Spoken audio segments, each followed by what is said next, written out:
Lady Lee back with another video, and this is I'm late. I know I'm late. Shit, not only late to work, but I'm late on this video. So this is gonna be the Housewives of Potomac review. This is episode 6. I think it's like beignets, boundaries, and something. So the show picks back up. Let me grab my notes. Hold on one second. Let me get. I am in a rental car by the way. So and I'm liking it. I think I want a truck. I want a mini truck, as they call it. Make sure it's fuel efficient too, cause can't handle damn gas guzzlers. I got the right of way. Thank you. So let me get my notes together. The show picks up with Ashley and Candace argument. They are going back and forth about Ashley must not be trying to get pregnant. And that's what Candace saying to Ashley. Ashley saying that Candace being insensitive. She suffered a loss, and they just back and forth. And Giselle said enough is enough, so she goes ahead and she just kicks everybody out. It's the next day in New Orleans, and the girls are splitting up to do different activities. Candace and Giselle goes to meet Giselle's dad for lunch. They go to Dookie Chase, which is owned by what was that lady name? Leah Chase. She's the owner of Dookie Chase. She was in, at the time when they shot this, she was like 90, in her 90s, 95. Since then, she has passed on. She went on to be with the Lord, and they dedicated that episode to her. But Dookie Chase is a well-known restaurant in New Orleans. And then they were joined by the mayor of New Orleans, who was, did I write it down? But I didn't write the name down. Was it Latasha? But she is, I believe she's the first African American to be mayor of the city, and she's saying she's working hard and she's working diligent to meet the needs of the people and make sure that the glory, the rich history is kept in the city of New Orleans. So it was an interesting dinner. For that lady to have been 90 years old at the time, she was very sharp and witty and everything. So Robin, Monique, and Karen, they go on a swamp tour, and the guy is actually letting them try to feed the alligators. Monique is in love with the little baby alligator, because she's with child. And it's so funny. Karen's trying to feed one of the alligators, and she was like, she stepped back. She was like, she jumped back, and she was like, yeah, I think it's time for us to go. And I think one of the alligators was like old as hell, that you could tell it was old based upon, the outer shell of his body. So they got a kick out of that. And Ashley and Katie went to go to a tarot reading. And the guy was telling Ashley that, she's putting too much stress on her to, be a mother. He foresees her becoming a mother within the next year, and to not put so much pressure on herself and put too much pressure on the situation. And as you all know, in real time now, Ashley is pregnant. During that time, Katie mentions that she got some surgery so she wouldn't be sweating in her hands. I'm like, what? Why are we having surgery to stop Mother Nature? It's important to sweat. It's a purpose to sweat. And for Katie to do a dumb surgery like that, I just don't get it. I just don't get it. Why is y'all turning? Jeez. This side clearly says do not turn through 7 a.m. to 9. And it's 8:33. And you're turning. It says do not turn. But anyway,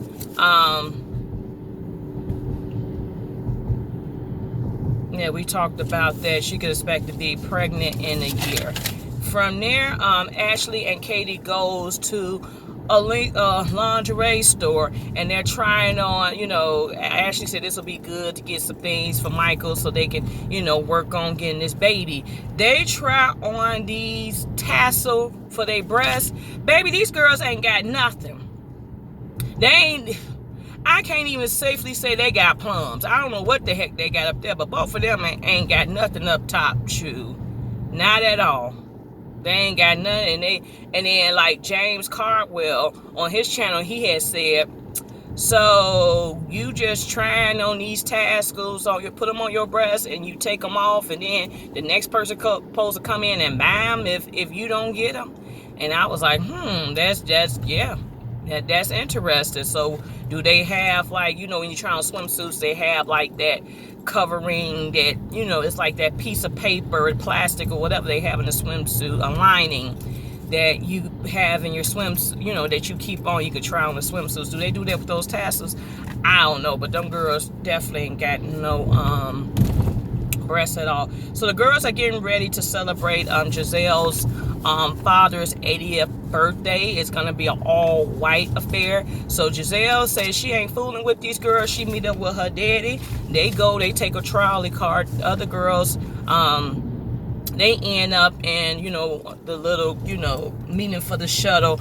Everybody's there. Robin's actually, not everybody's not there. Let me take that back. This time, Robin is on time, but Katie and Karen is late. So you see Karen saying, we done missed the ride, and she's telling Katie to put panties on. So Katie, you're walking around going to this nice, event with probably gonna be mostly older people and a family event. You got on white and you was gonna not wear panties, but she forced her. She told her put on some panties.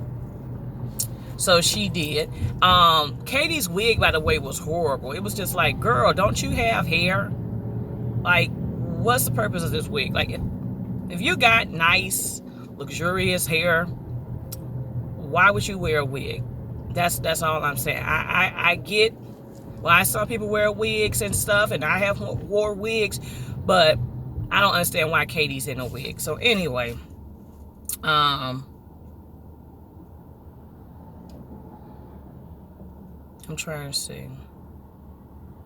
So when they arrive to the so Giselle, her dad, and the rest of the girls, when they arrive to the party location, they participate in the second line. So the band is out there, they're doing their strut down to the party location, and the second line is really a New Orleans tradition. It's a celebration, it's acknowledgement of ancestors, and it's just really rich in the African American community as well. So they are doing the second line down to the party. It's a good time. Monique is saying, she's trying to participate, but she says she's feeling a little windy because she's pregnant, but she's looking good. Everybody looks nice in their white, and they are, everybody's greeted by Giselle's family and friends. So it's really a nice affair.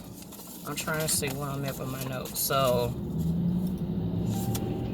the girls got together because they had not, really talked about how their days went. So they were talking about the different activities they did, what they experienced, what they saw.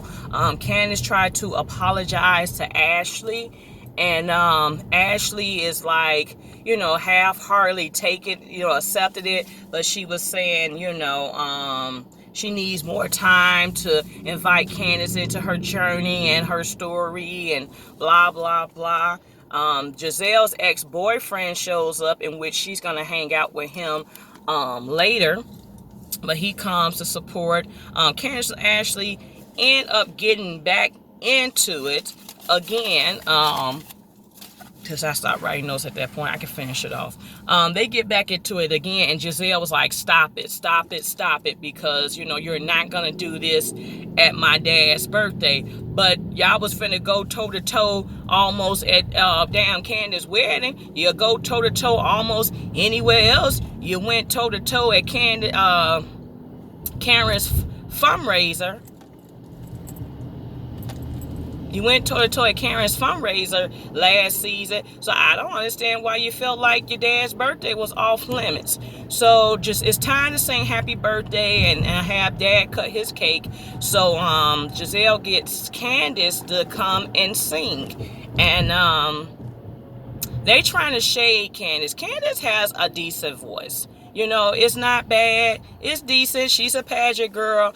And they're trying to shade her. And then Ashley wants to jump in and sing. And we all know Ashley really can't sing. She sounds horrible, by the way, trying to, you know, cut Candace off. But, you know, Candace not even paying attention. So cut the cake. You know, they pretty much wrap up, and Giselle has decided to go out to hang out with the ex-boyfriend for the past couple of for the rest of the night. I think 3 hours perhaps. She came in late, so it's the next day in New Orleans, and the ladies go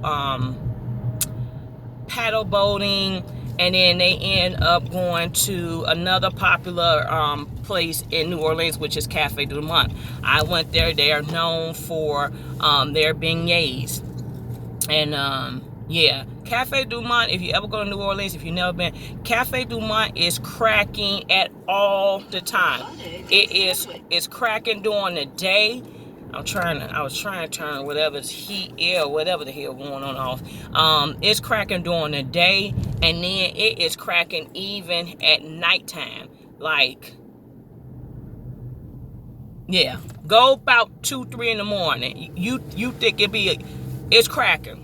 It's cracking at all hours. The couple of times, the last time I went to New Orleans, it didn't matter if it was the afternoon. It didn't matter if it was 2 or 3 in the morning. Cracking.